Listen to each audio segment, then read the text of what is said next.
toss. They go for the single this time. A throw and a miss. They're going to get back for two. India are home. Lords goes wild. Zahir Khan punches the air. Mohammed Kaif is going down to celebrate with his fans.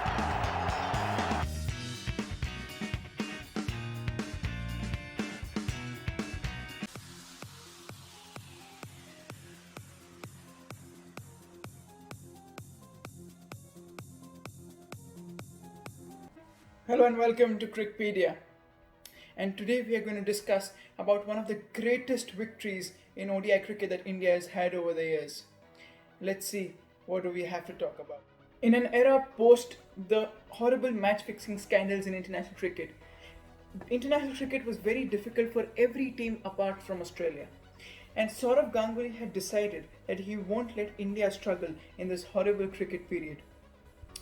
After giving India an immensely satisfying victory in the test format against Australia in Kolkata, Saurav Ganguly still had to prove that India is an amazing ODI side as well. 2002 was the year where India would have this great chance of showing the world how good an ODI side they are. After being stunned by a brilliant England side on their own home turf, it was India's chance to show that they can too give replies to all the big teams in this format. India had to travel to England to play a tri-series between England, India and Sri Lanka in 2002 July. What happened? India won all their group stage games. So did England. Apart from a hiccup against Sri Lanka, England also won all their group stage games. And now an India-England final was something everybody was looking forward to at Lords. It was an amazing opportunity for India to do something special. What happens? England go into bat first, score 320 plus. Marcus Trekostek scores a brilliant 109, and accompanying him was their own captain Nasir Hussain, who scored a brilliant 115. Every bowler in the Indian side was being hit out of the park. Every bowler was being spanked out of the park. And that's why this daunting target of 326 was slipping away from India's hands. Everybody thought that there's no way India is going to do this, because it looked almost unimaginable chasing 300 in those times. In today's times, you would think that 300 is chaseable, it's very easy. But in 2002, it wasn't that easy. It was something that would happen rarely, and that's why England had perfectly set up a brilliant target that could deny India another victory. The two Indian openers walk out to the middle. 326 is a big target. It's not an easy one to chase, and at least in that era, it's a huge target. Today you may feel that 326 is a possible target. In that era, it wasn't actually considered possible. It was almost a task that would always be unaccomplished.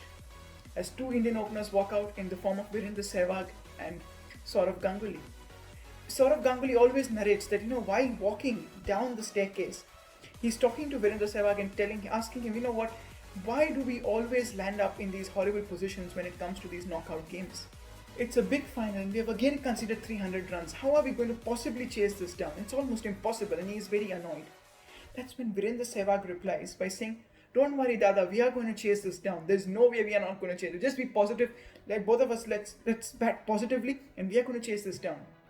And that's what happens. Sehwag in his own style starts hitting, scores a very quick fire 45, and with him Saurav Ganguly races to 60. India in 14 overs are around 100 runs. Perfect start, 100 for no wicket chasing 326 is just what every Indian fan wanted. Then India lose their first wicket at 106 in the form of Ganguly. Sehwag follows at 114. Dinesh Monga at number 3 follows at 126.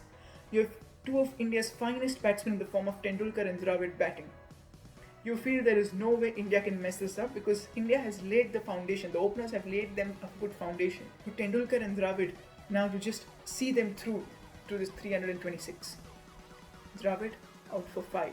Tendulkar out for 14. From 106 for 1, India fall to 146 for 5. A horrible collapse from the Indians. All your experienced batsmen are back in the pavilion. You all of a sudden are wondering how is this Indian side going to chase 326?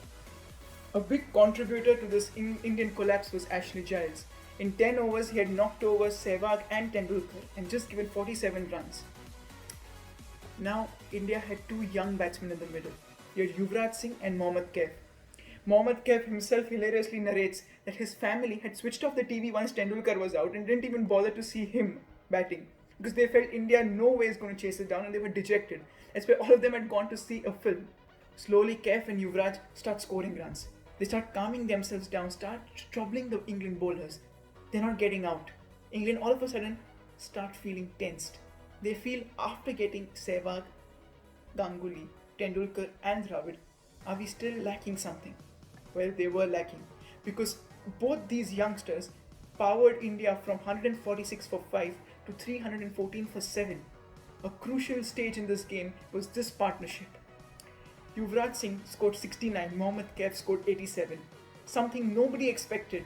Everybody had switched off their TVs after Dravid and Tendulkar had gotten out. They didn't expect anything from these two youngsters, and that's when these two youngsters proved their worth to the entire crowd of India. Still, India required 12 runs and only 3 wickets in the bank. Slowly, Harbhajan Singh gets out as well. You had Mohammad Kaif batting on one end, but it was becoming tough.